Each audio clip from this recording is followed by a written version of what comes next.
Happy Tuesday, everybody. It's Carol Ponton with Carrie Baker here today at the Hill and Ponton podcast regarding veterans law. How you doing, Carrie? I'm doing good. How are you, Carol? Great. It's always great to see you. What's going on in Tennessee? Tennessee, it's raining, uh, and it's raining, uh, and fighting VA. That's Fighting VA. I know that. not a whole lot else going on. That's pretty much it. Same with me. Same with me. Okay, Nate, let's see if there are questions we can answer for the people. Angel Morero, greetings. Can the VA deny SMCS based on the veteran's TDIU was granted on multiple service conditions with a separate service connection rating at 60%? If not, what can be done? You know the answer to this one, Carrie. Yep, I'm afraid they can. The TDIU has to be based on a single service-connected condition, and then with other conditions rated at 60 or more. Right. If it's not, then it's not. If it's based on multiple, it just doesn't count. And that's solid case law, and I don't think it's going anywhere. No.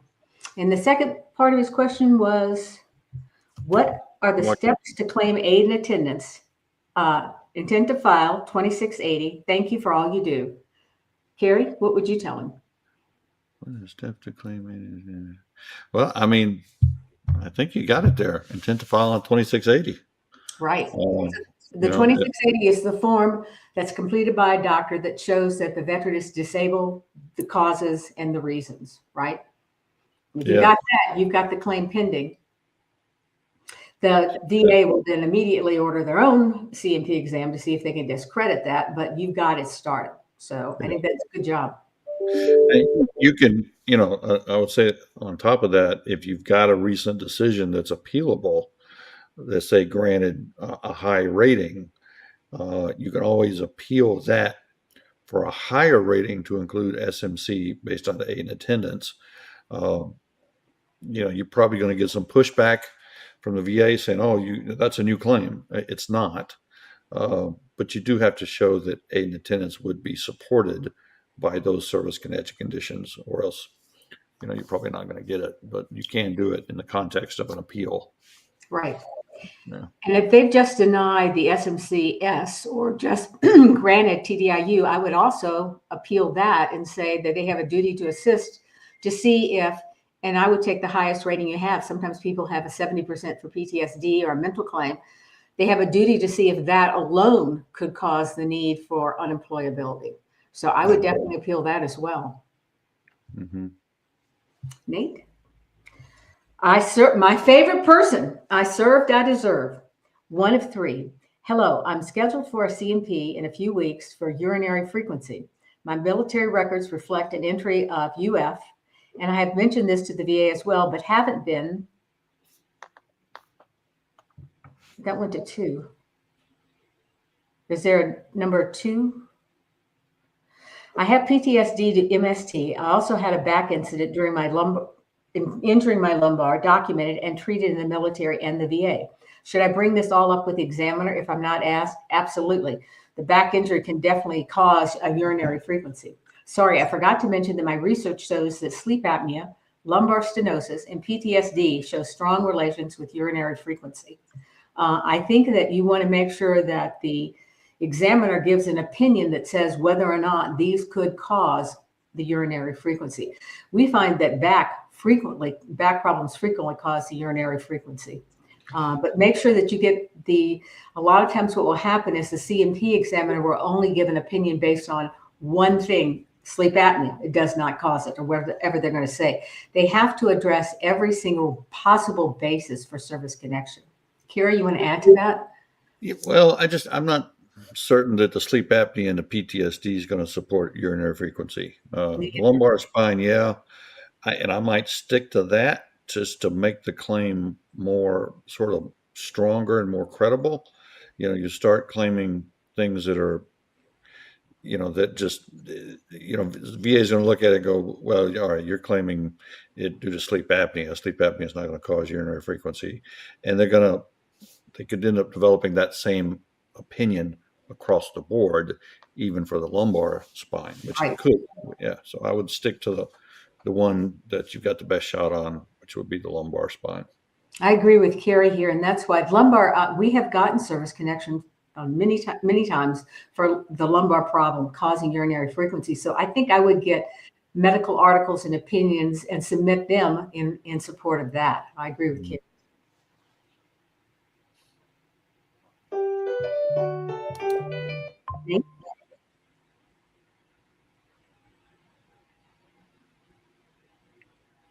Oh, I was denied for bilateral upper extremity in March, but never received the decision. Have called several times for the letter, but still no receipt. What can I do to get that letter? And since the years passed, what can be done if I disagree with the rating or I have additional information? Also have been approved for another 100% for the heart wearing left ventricular device. I filed 2680, that's for aid and attendance, in relation to cardiomyopathy, and rater did not address it and did not increase my SMC.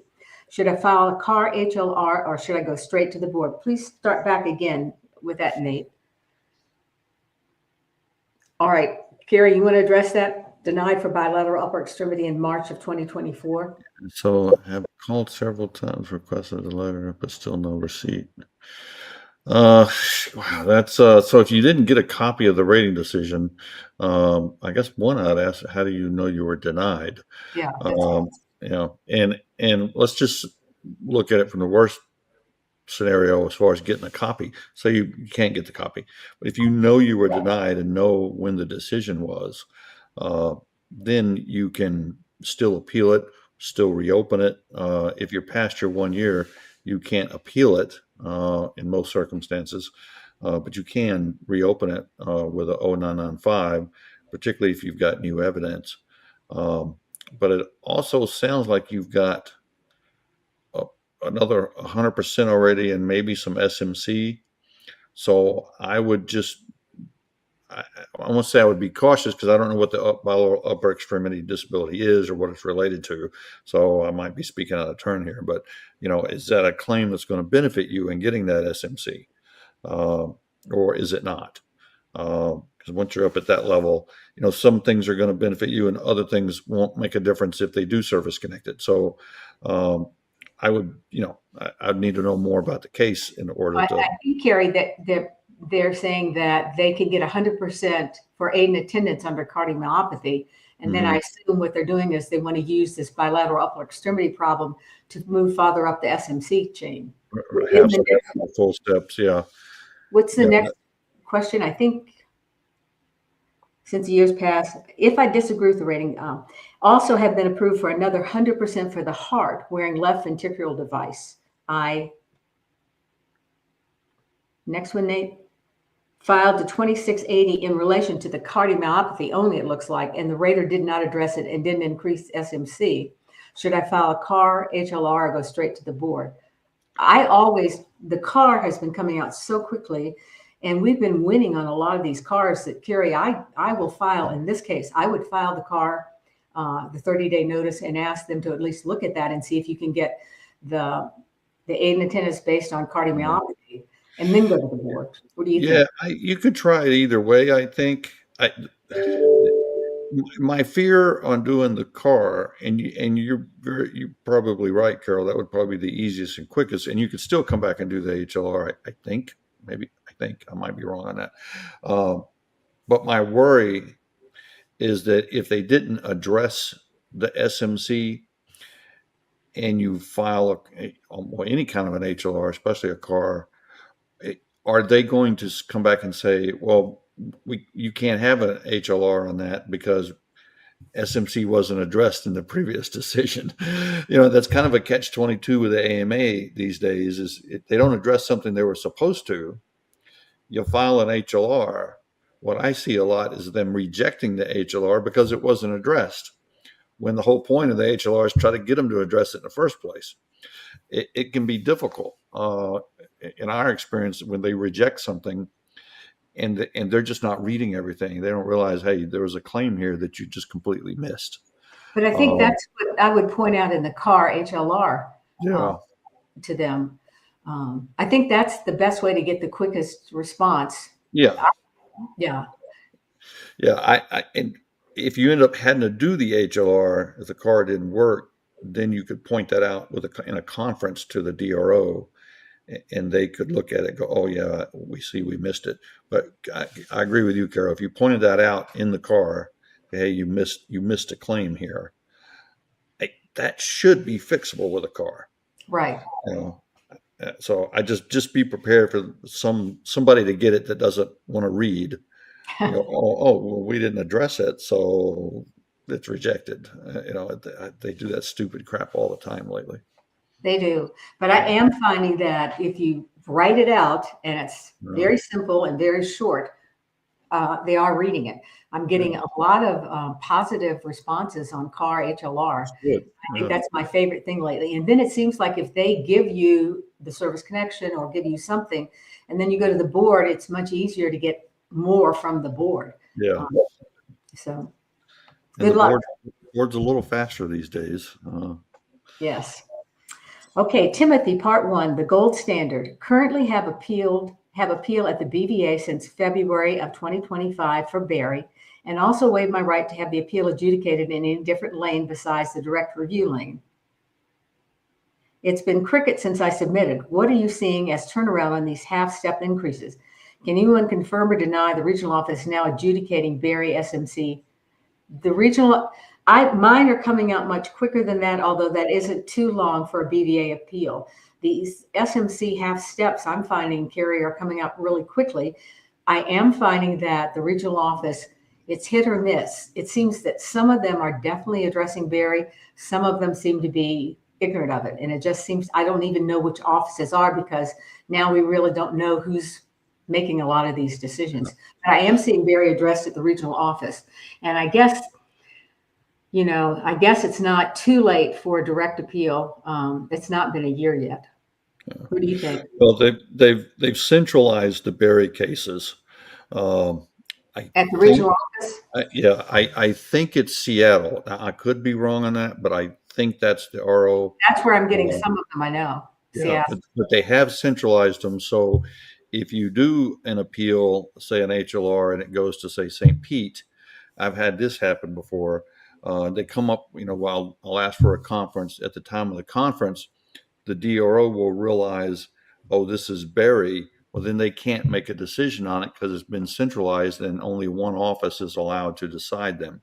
So then they have to send it over to that office and reschedule another HLR with me. So that's happened a couple of times. But just in my experience, anytime they centralize something like that, and it's up to the RO, if your local RO, not a DROC, to decide that, hey, this is a Barry, we need to send it off, I find that they just don't do it. Right. And they just deny because they don't get it. Like I don't really agree with that. I think you should teach across the board people how to apply Barry rather than just one office. But that's what they've been doing. So I think, Carrie, then what's happening is the Seattle office knows what they're doing and does Barry, but I think the regional office don't, like you say, they don't even know it's a Barry case. Right. So right. Exactly. But I have had some really good decisions from the centralized office. St. Pete or the Seattle? What's that? From the St. Pete office or the Seattle? From Seattle, or whoever's doing the centralized ones. Like I said, I think it's Seattle. I could be wrong. I have too. And that's why I'm doing these cars, because I'm really getting a great response from them. But that explains, but to me, that's why sometimes you don't get a response, because they don't even recognize that it's Barry. So I think maybe I should start putting that in my appeal. It's Barry. I just assumed they'd recognize that, but that's something I'm going to start doing. I don't think the ROs will. They don't recognize much these days. Okay, Madi 11. Currently, I have 20% for clavicle scapular impairment with bilateral AC joint strain. Is the bilateral a medical term, or is it acknowledging both shoulders? Both shoulders evaluated for service connection, but left. Both shoulders evaluated for service connection, but left. Is there another? Both shoulders evaluated for left. Oh, maybe they mean that they did an exam for both shoulders but only the left is service connected. I don't know. I'm not, Marty 11, can you clarify this? If you send something in, maybe Nate can go down and find it and bring it up so we can answer, okay? Yeah. But bilateral does mean both sides. So. Yes. Mr. Ray, 504. Good afternoon. Part 1. Does a veteran with residuals of TBI apply for SMC-L first and then apply for SMC-T, or does he file all at once? Carrie, what do you think? Let's do that one first. Well, so I see a lot of these cases. You can file for it all at once for sure. But here's the rub is if you can't qualify for regular aid and attendance, you're not going to qualify for SMC-T. Right. Which is a higher level of aid and attendance, a much, much higher level. I get a lot of intake cases where people with TBIs think they qualify for T. Maybe just they're rated 100% and they think they qualify for T. T is not easy to get. And if they've denied ANA, a regular ANA, then I would say, yeah, you've got to fight for that regular ANA, because if you can't get that, you're not going to get T. But if you haven't filed for any and you think you qualify, yeah, you can do it all at once. But I just see in the appeals, most of the time, unless a vet comes to us and they've already got ANA and they've expressly denied SMC-T, then you kind of, that kind of narrows it down. But if they're 100% and they're fighting for something higher and they don't have ANA, then I see, yeah, you usually have to get ANA, because if they don't grant that, you're not going to get the SMC-T. Right, and that's what I do, Carrie. I want to get the ANA. I worry about whether VA thinks they're giving away money or whatever their thought process is. So I want to get that ANA first, and then I go for the SMC-T. Yeah, I'm with you. I think that's a much easier way to get what the veteran deserves. Yeah, and you've got to, depending on who's arguing the case or if anybody's arguing the case for you, if they grant regular ANA and it's for a TBI, Yes. then you already have a much stronger argument for T, just because you no longer have to show that the care you need has to come from a medical expert like a nurse or something, since the courts removed that criteria. But it also blurred the line a little bit between, well, where does regular ANA stop and SMC-T start? The language is so close there that as long as you've got the aid and attendance, a regular aid and attendance, you've got an argument at least for the ANA. But exactly, one doesn't automatically mean you're going to get the other, and you shouldn't go for thinking that, because VA is not going to give 10 grand a month easily. Right. They don't want to give $123 a month easily. Yeah.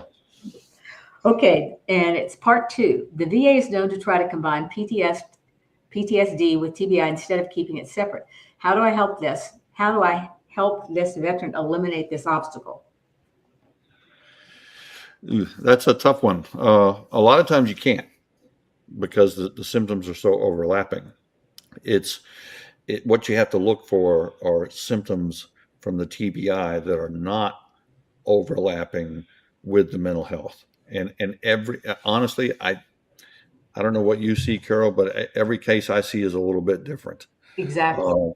Because you have some really severe TBIs where there are definite physical residuals, all right, that go beyond just mental health.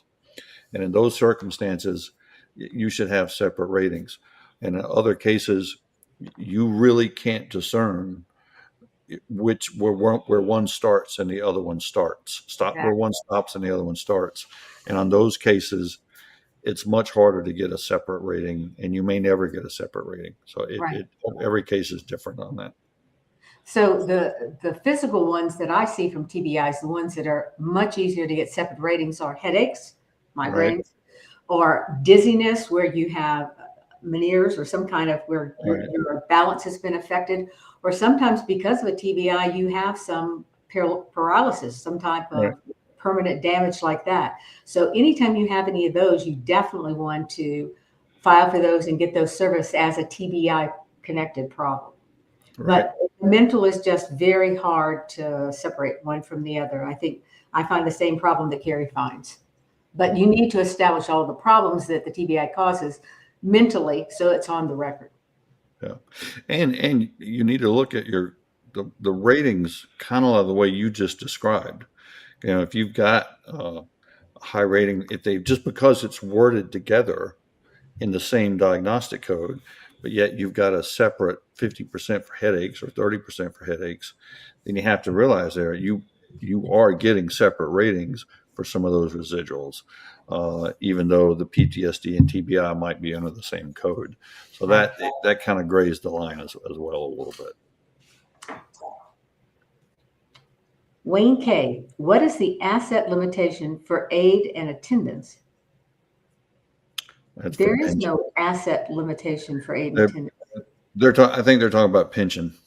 Okay, pension is a totally different thing than what we usually talk about. Pension is based on income that the veteran has, and if it's not a service-connected problem, then there is a limitation, and I really don't know those offhand. Do you, Carrie?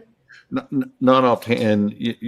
If you're on pension or if you're talking about pension, you can go to VA's website and look up the income limits for the various forms of pension. And there's going to be a limit at the basic level, I think the SMCS level and the aid and attendance level. Certainly the aid and attendance level and the base level. I'm not sure if S is in there.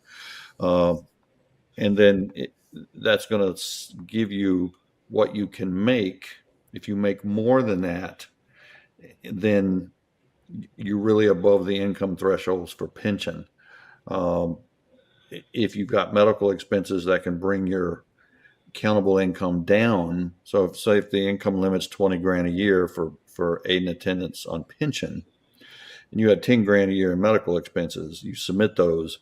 Now your countable income is 10 grand, not 20, and VA will give you 10 grand a year to bring you back up to the limit. But like I said, we don't do pension. The rest of the questions seem like it was for service connection. Right. So they might just be confused thinking there's a limit for regular A&A. I'm not sure. I'm not either. But there isn't. For regular A&A, there's not. Once you get A&A, you can go all the way up to R2 with the SMC, just depending on what your other disabilities are. Yeah. And you would get a CMP either way. Yeah. Because they still have to, whether it's pension or compensation, they have to determine whether whether you meet the disability thresholds. Right. RV, I put in it for rhinitis, increase currently 0. Will they ask me about my sinusitis as well? Currently 30% during the CMP exam. They're on the same BBQ, and I don't want them to reevaluate it. I think they will. Don't you, Carrie? Absolutely. Yeah, you're talking. It's really the same system. And if you're already at 30 for sinusitis, yeah, I might. You're probably going to have a hard time getting an increase for the rhinitis, and two, that's already a decent rating for sinusitis. You just don't see that rated very high unless you had multiple surgeries and and all that. But yeah, I would look at the rating code and make sure that you think you're definitely qualified, because I'm with Carrie. 30% for sinusitis is really good compared to what the VA usually does. And rhinitis is not something you usually get a very high, maybe 10%. Yeah. So make sure you're not taking a chance on something where you're not going to get a benefit for. And go into it. If you've already filed a claim and they're developing it and they're going to set you up with exams, expect to get one exam for both. Right. So when they ask questions about the sinusitis, don't blow it off thinking, well, you didn't file for an increase in that. Right. That they're not going to address it. If they examine it, you opened up the case. And if you marginalize those symptoms, so I would make sure, in other words, that you portray the full set of symptoms, even if some have to do with sinusitis, just to protect your sinusitis rating. Exactly. And I'm not one to usually withdraw or tell you, but if you think that you can't get a higher rating and you may be jeopardizing your sinusitis, just file a withdrawal of request for the increased rating for rhinitis and say, I'm not going to the CMP because I withdrew my claim. And that'll keep your 30% for sinusitis. Okay. I'm always, like Matt says, I'm going for it, but when there are chances like this where you're going to lose, I'm with Carrie. Don't do that. So we don't see the medical evidence. We don't really know what your problem is, but unless you are really sure you're not going to lose that 30% and you can get an increase for rhinitis, I wouldn't do it. Yeah. Yeah. On those, I'm the cautious one there. Yeah. I thought men were supposed to be. Because fighting a reduction is no fun, especially if you're the vet that's going through it. Okay, Cardell Blevins. Hello, I have MUCMI. Do you know what that? That is medically unexplained chronic multi-symptom illness. Okay, for the left thigh, pain at 0%. I recently have experienced sciatica in my left leg. Could I use MUCMI as a source of my sciatica? Ooh, this is a whole long conversation here. So what they're talking about are Gulf War related claims under 3.317, where you either have an undiagnosed illness or a multi-symptom illness of unknown etiology or pathophysiology. I'm sort of the Gulf War guy. And the answer is yes, but understand that no one understands Gulf War claims. Because VA thinks it's chronic fatigue syndrome, irritable bowel syndrome, and fibromyalgia, or now functional GI condition. And they're right; those qualify. Those are listed as presumptives in the reg, but those are really examples of a medically unexplained chronic multi-symptom illness that is defined as a diagnosed illness of unknown etiology or pathophysiology, one or the other. Rarely are you going to find a condition with unknown pathophysiology, because usually they can test for it and detect it and whatever. If not, then that's going to fall in the realm of an undiagnosed illness or something like chronic fatigue syndrome, where there might not be a test for. But if you've got a neuropathy in your lower extremities, for example, that they can see on a test, all right, yeah, that can still be a medically unexplained chronic multi-symptom illness, as long as in your case there's no known etiology for it. So if they come out and say, well, your bad back is causing that pain in your legs, now you've got a problem. Right. But if you've just got peripheral neuropathy and there's no reason for it, and they can't, in your case, figure out why, then now it could qualify as a MUCMI. But getting a rater to understand that, you might as well go pull your own teeth. It's difficult, and getting the board to understand it is difficult. I like those claims, but at the same time, I don't like them, because just teaching somebody how to argue this is you get the deer in the headlights, and but I think they make for good cases if you know what you're doing. But so that's a long way to say yes, you can do that, but just understand the rules that you're working within. Yes, it's really hard and no one understands it. And chief among those are the people at the VA. It is a mess. I think that's probably one of the worst set of rules I've ever seen, so poorly effectuated by the VA. I mean, they never seem to find anything that qualifies for that disability. I'll tell them myself, in another life, someone may have written a training letter on how to adjudicate Gulf War related cases that they thought was easy to understand, but no, it's still not easy to understand.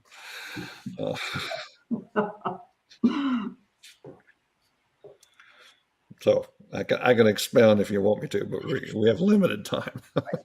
Sherman Baker got service connection for sleep apnea, prostate cancer through Terra by way of the Superfund site, El Toro, California. Thank you. Thank you, Carrie. You have done so much for finding places that have the Superfund, finding just really work. So thank you, Carrie. I spent many a day on El Toro, California. Okay.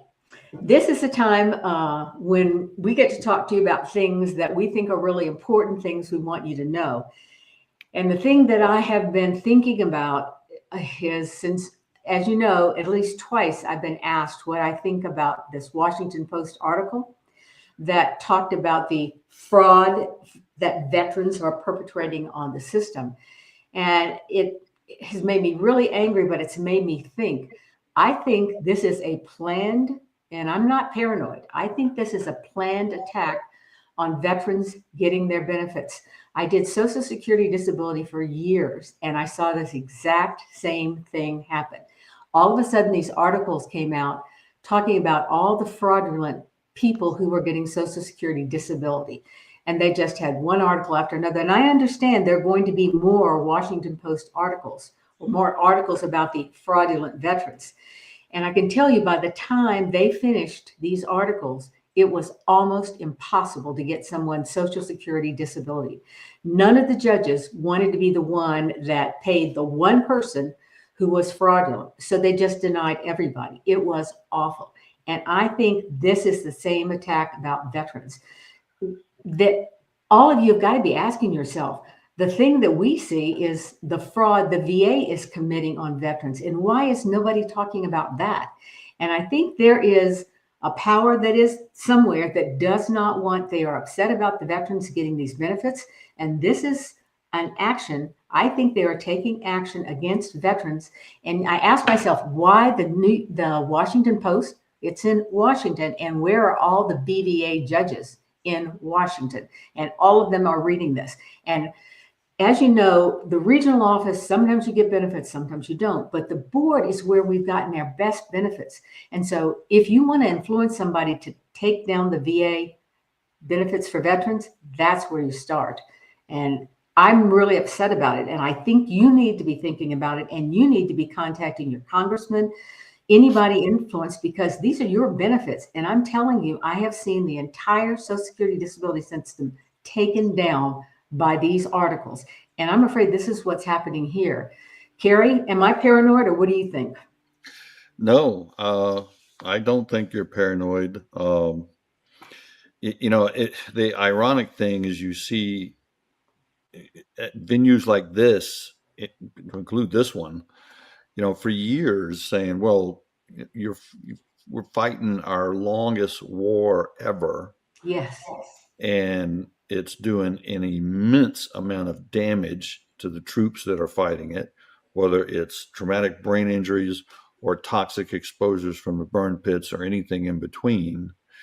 And that you're going to have to pay the piper at some point when veterans need taken care of.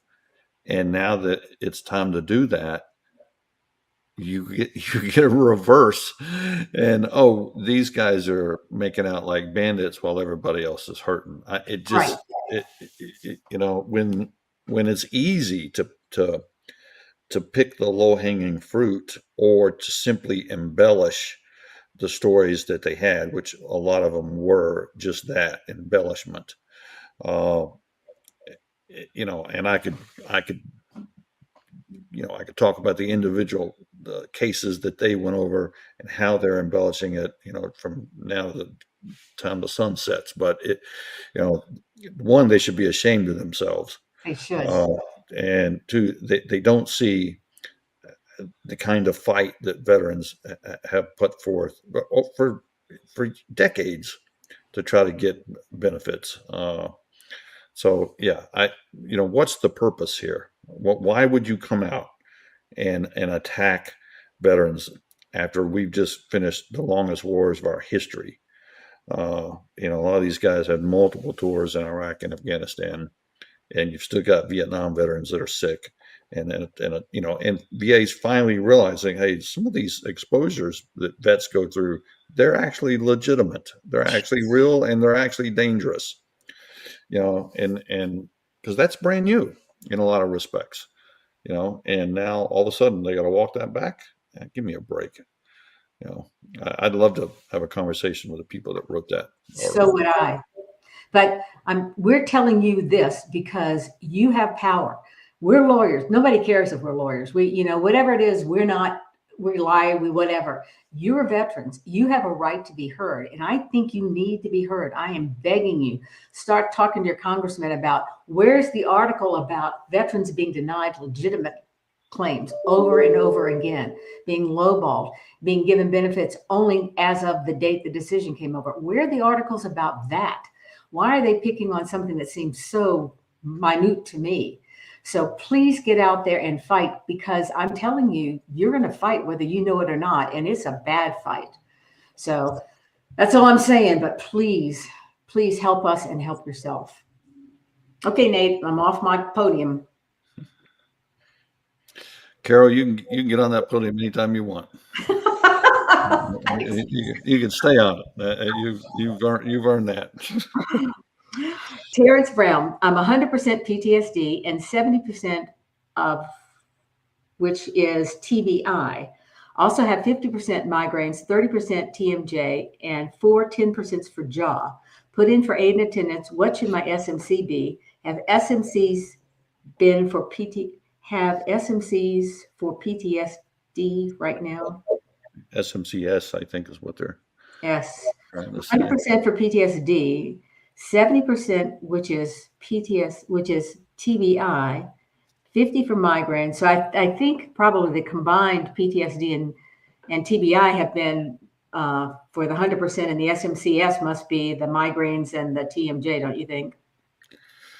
I think what they're saying there is I have SMCS. They just skipped a space for PTSD. Oh, okay. Yeah, I put in for aid and attendance, but I think you want to limit it to one thing. If you can limit it to migraines, for instance, that would be great, because remember, whatever causes the aid and attendance, the need for aid and attendance, you can't use to go up the SMC ladder. What do you think, Carrie? Well, when he's asking, so I put in for A&A, what should my SMC be? So if you put in for A&A, your SMC would most likely be A&A, if unless I'm reading that wrong. Right. And so that would be your SMC if that's what you applied for and that's what they grant. If they grant A&A, well, then your SMC would be at the A&A rate if that's what you're asking. But if you're asking, should I get more than that? Well, then I have to refer back to what Carol said. It depends on what they grant the A&A based on. If it's for all service-connected conditions, then you'll be A&A and no higher. Yeah, that's it. But if for example they grant it based on, say, the PTSD and the TBI, and then you have, what do you have? You have another 50, another 30, and 4 10s. Let's just call that 2 50s. That would go from L to L.5 to M. That would be MCM. If they aren't related to the TBIs, and I worry the migraines and the TMJ may, but if they're not, then you're up to M, right? Yeah, and that's a good point, Carol, because we've seen, I don't know if you've seen this, Carol, I've seen it at least a couple of times, and I know Jessica on our staff has seen it because she asked me about it. Let's say you got A&A in this scenario for your PTSD and your TBI, but you also have migraines rated at 50%. All right, that would take you from L to L.5 if they're doing it right. But I've seen them go, well, the migraines are a result of the TBI. You're already getting A&A for the TBI, so you can't get another half step for the migraines because that's part of the TBI, and that's wrong. Okay, it's secondary condition related to the TBI. It's still a separate disability. So if they're going to start playing that, thank you, Carrie. Yeah, if they're going to start playing that game, well, then it's like saying, well, we're pyramiding. We're giving you a separate 50% when it's really part of the TBI. So we're acknowledging we're pyramiding. No, if you're not pyramiding, then what you have is a separate disability, regardless of the cause. Is caused by the TBI, which maybe you're getting aid and attendance for. It's still separate from the TBI. It's not overlapping. So on that notion, a few people have gotten wrapped around the axle and go, oh, we can't grant a separate from that. No, yeah, you can. I had a case a couple of years back where the board tried that on SMCS, where the vet was 100% for one thing and had a separate rating over 60. Well, that separate rating was secondary to this thing you're getting 100% for. And they tried to say, no, you can't get SMCS. And so we took it to court. My court attorney was like, what the hell are they doing? And I think personally they were either idiots or they were trying to establish, you know, a new rule. Let's be conservative and do this and force them into court and see if the court actually agrees with us. Well, the court did not agree with them. The court said, cut that crap out and grant the SMCS, and the case was settled. So just pay attention to that. If they pull that, I would appeal it because it's not right. This is why I love this, because this law is so hard. And I have just learned something, Carrie. I thought they could. I'm going back through all my cases. I get so excited about this, and I'm going to redo all of them. So all of you, this is one of the reasons that we do this, because we learn every day. This is so hard, and we need to all help each other learn. Carrie, that's great. You have made my day. Well, then that makes my day, Carol. TG, submitted supplemental for previously denied lumbar and new claim for bilateral radiculopathy, secondary to service-connected broken legs and knees. The VA continued the lumbar denial and granted radiculopathy 10% each leg. Please explain. Can you explain that? I have to read that again.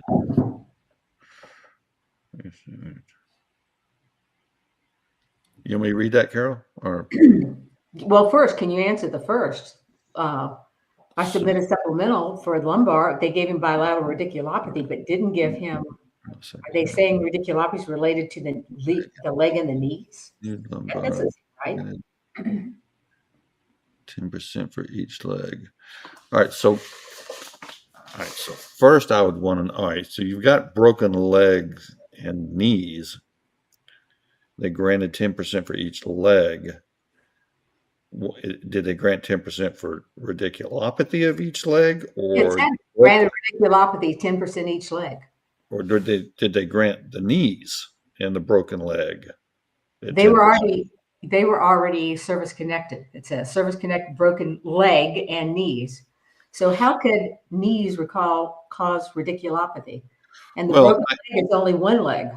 Yeah, I mean, I could see if the knee injury, especially the broken leg, damaged nerves in the leg to the point where you had, a type of radiculopathy that did not come from the spine. I've seen that stuff before.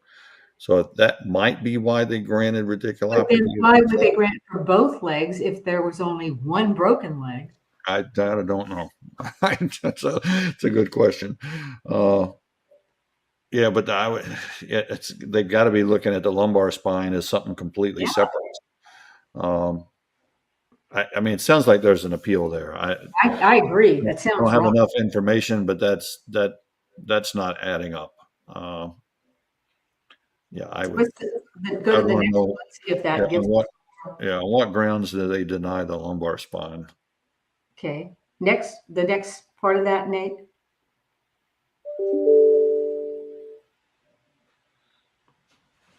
Submitted supplemental for proof. We're still on the first one.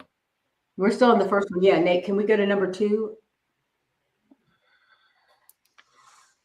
I hear somebody falling off in the background. I'm wondering if they got kicked out or. Let's see if we can find it. There you go. VA sent me to 2 C&P exams within a month for lumbar supplement. I submitted a FOIA and got the first medical opinion, which states more likely than not. And the VA won't produce the second. How do I fight? First of all, go ahead. You tell them, Carrie. What do you think? Well, it sounds to me like they didn't like that favorable opinion, so they went out and got by God, we don't like it. We're going to get a negative one. I mean, you're doing the right thing. A FOIA request, they have to honor it. Of course, they don't have to honor it fast. It's probably from a contractor, so they're not going to give it to you. if you have a representative, even if it's a VSO, I won't knock on the VSOs at the moment. Give me another moment, I will. Then they would have access to VBMS, and they could go in and pull that for you and just print it out and hand it to you. Right. So that would be an easy way to do it. Other than that, you kind of got to rely on the FOIA and just kind of stay on them.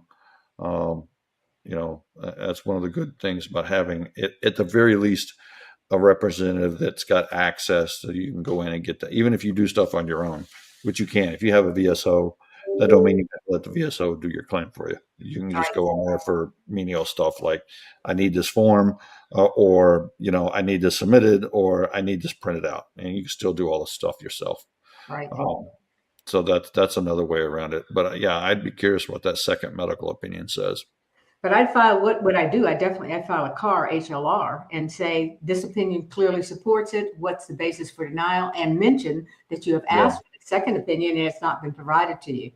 I think that's what I do. Or you may want to have a hearing this time, Carrie. I know how to talk to them about it.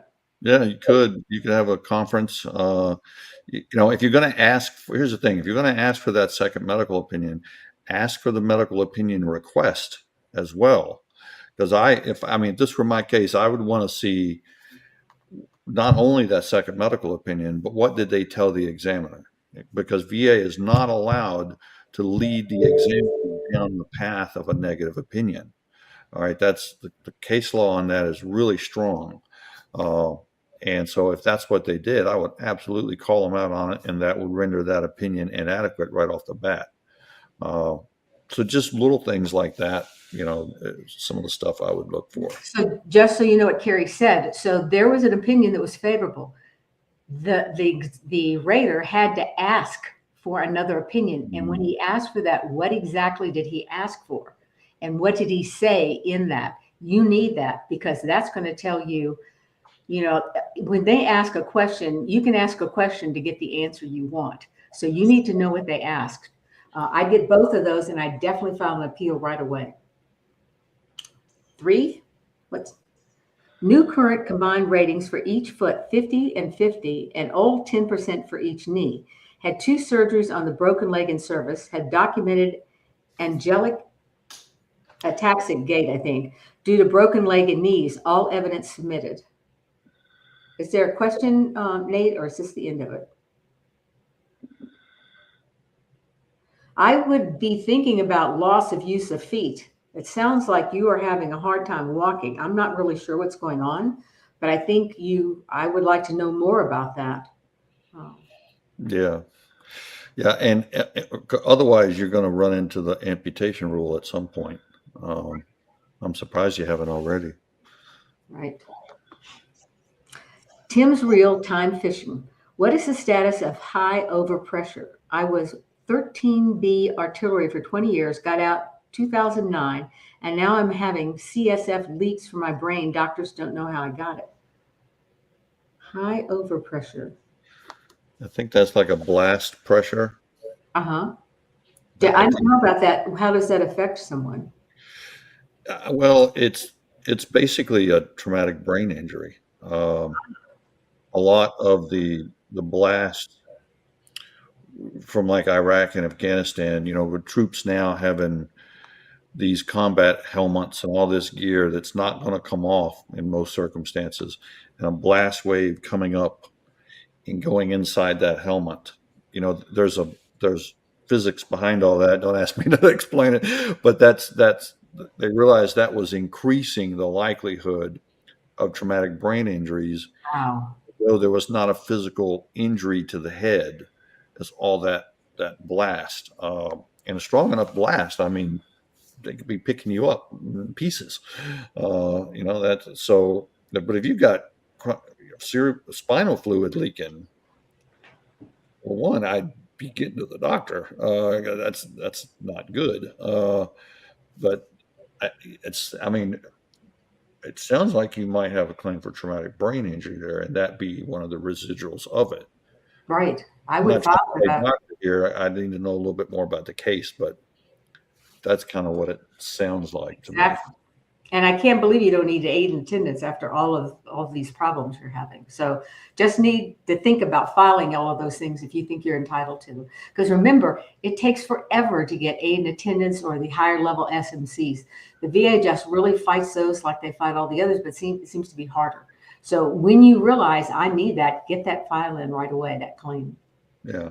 I mean, I've seen cases where vets had leaking cerebrospinal fluid before, and which very few times, but I've seen it. And in each time it was due to severe traumatic brain injuries. Because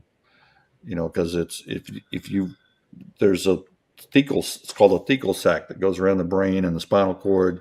If that's punctured and you're leaking fluid, I mean, you've got some issues that need to get fixed there. It's very dangerous. Yeah. So take care of yourself, get those claims filed, but also make sure you get that doctor to fix whatever or take care of what's going on. Yeah. Roger Cox. My husband is a Vietnam veteran diagnosed with Parkinson's last month. The VA is sending him for a CMP for depression. He did not claim that. We have several secondary conditions. Do you do those? Yes, we do. Send him to us. If you want us to do it, I'm a lot older than Carrie. I'm a Vietnam veteran era, and that's my baby. I'm no spring chicken. I was so angry at how they treated the veterans. That's what put me into this in the first place. So come to us. I mean, if I could add some of that, Carol, I'd say they're probably getting the mental health right exam, because odds are during the Parkinson's exam that if they mark that, yes, there's a mental health component to it, and there usually is for Parkinson's, or at least there usually will be, yeah. Then if they're doing their job right, that prompts them to get that mental health exam, because the Parkinson's exam doesn't have the criteria to fully evaluate it. So that's possibly a good thing that they're getting that exam. Right.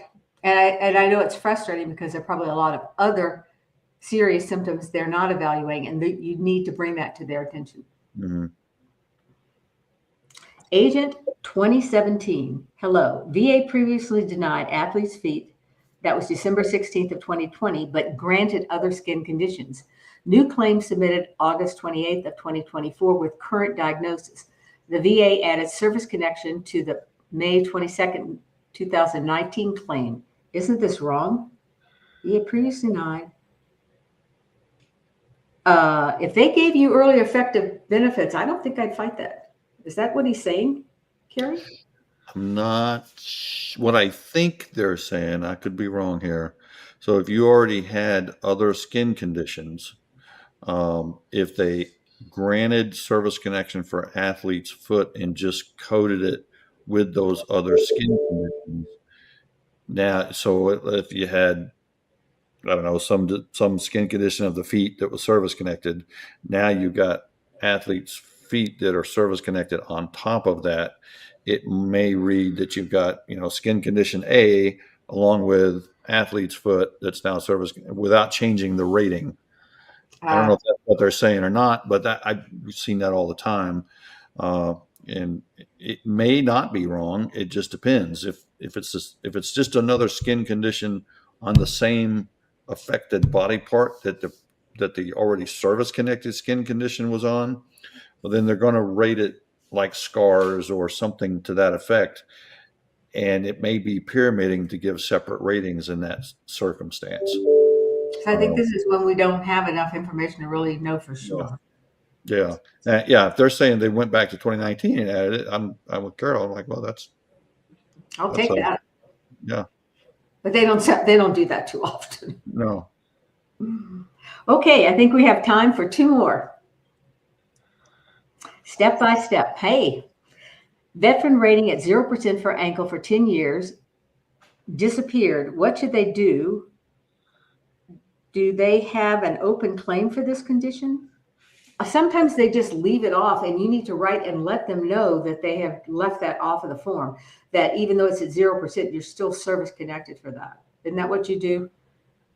Yeah, and I would also want to look at the code sheets. So what makes you believe it's left off? If you got a copy of your file and you went through it and looked at the code sheets and it's on one, it's not on the next one, then it's left off. If it's just not mentioned on a rating decision, and the rating decision is for something else, which they wouldn't normally address the ankles, it may not be left off. It may still be there in the code sheet. Right. Yeah, I'd want to make sure by looking at the latest code sheet would tell you. And it's really funny how often you find this. People that have been giving something years ago, and it may be a 0 or 10%, and then all of a sudden it just disappears. Yeah, So, yeah, I've seen it happen tons of times. yeah. Last one, willpower. I've just been rated at 70% for insomnia, as well as a result of an HLR from 2023. Being that this received a high rating, should I file for sleep apnea secondary to the insomnia? The VA has already provided the machine.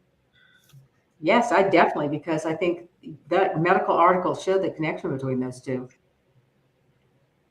Carrie, anything you'd add to that?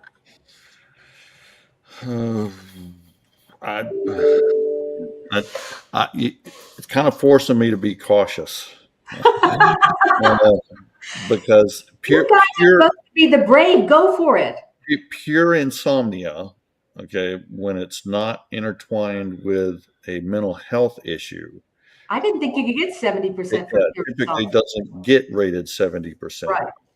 Now, that's one of the conditions that they make the most mistakes on. Not, I would say the most, I don't know the most, but it's one that they do make, that where they will rate it like a mental health condition when there are instructions that it only gets rated so high unless there's an intertwined mental health condition with it. So just because it's rated under the mental health system doesn't mean it gets rated like other mental health conditions. If they gave you a 70 for insomnia all by itself, I might leave it alone. Because somebody could look at that and go, "Oh, we made a mistake here," and you might have a big trouble fighting it. You may still get the sleep apnea, but you may be right where you're at as far as your rating goes. So it just depends. If there's a mental health component with it, then yeah, I'd say yeah, you go for the sleep apnea. If they really gave you 70 just for the insomnia and there's no other factors that's bringing it up to that percentage, I'd think twice. Odds are them doing something with it is low, because if they're only going to look at the sleep apnea, they're not going to look at the insomnia. But you are claiming it's secondary to the insomnia, so they might. It's one of those. Yeah, what he wants to do is he wants to get, if it doesn't say in the decision things in addition to insomnia, he wants to get the C&P exam as well to see what the basis was. Yeah. I bet you anything there's a mental health component with that. They're just really, you just don't see them given 70% for insomnia. Yeah, that's what I would guess, and I don't want to scare the person, into not filing a claim by no means, but I would just try to get a full understanding of everything before I do it. Right. Yeah. But if he gets sleep apnea, that's 50% right there, and he's still much higher than he would have been, because insomnia, they would probably give him 50. But how can there not be a mental health component of? I would think there would be, because the only way to get that high is off of a mental health DBQ. Right. They're not going to mark the 70% criteria when it's just insomnia. That wouldn't make sense to me. And if you did get the sleep apnea on top of it, that's another 50. So that's what, 85? That puts you at 90%. Right. So go for it. Yeah. Thanks, Carrie. This has been a fun time, and I have learned something. I'm so excited. I'm going to go back and look at all my cases. So this is a great thing for me. Thank you. Carrie is one of my heroes. I know if you've had him on before and listened to him, you'll know you need to thank him. The PACT Act was a lot of his hard work. So Carrie, you're my hero. You take care of yourself. I appreciate that coming from you, Carol. That means a lot. So I did just go to the gala down in Austin, Texas for Burn Pits 360. Explain that. So they kind of had a celebration. They had never really gotten together and celebrated all the hard work that everybody put in for that. And so they just had a they called it a gala. I don't know. I'm not accustomed to going to galas. So it was, but it's, there was a few congressmen there. Former Secretary Shulkin was there. Grunstyle was there. I like Grunstyle. I like to hang out with those guys. They're pretty cool. And just all the people that supported Burn Pits 360 and all that Did stuff. a lot of hard work like you did on it. Yeah, it was a number of old clients were there, so it was good to meet some of them for the first time. And so we're not done yet. They're working on other things, and so trying to get the organization. Where's the Washington Post about all these problems that haven't been addressed? Yeah. No? Yeah. Okay, I'm calling you out, Washington Post. Yeah, come talk to us. Yeah. Thanks again for joining us for a Hill and Ponton podcast. You have a great week and continue to send us your questions and continue to pursue your claims. Bye. Bye, Carrie. Bye.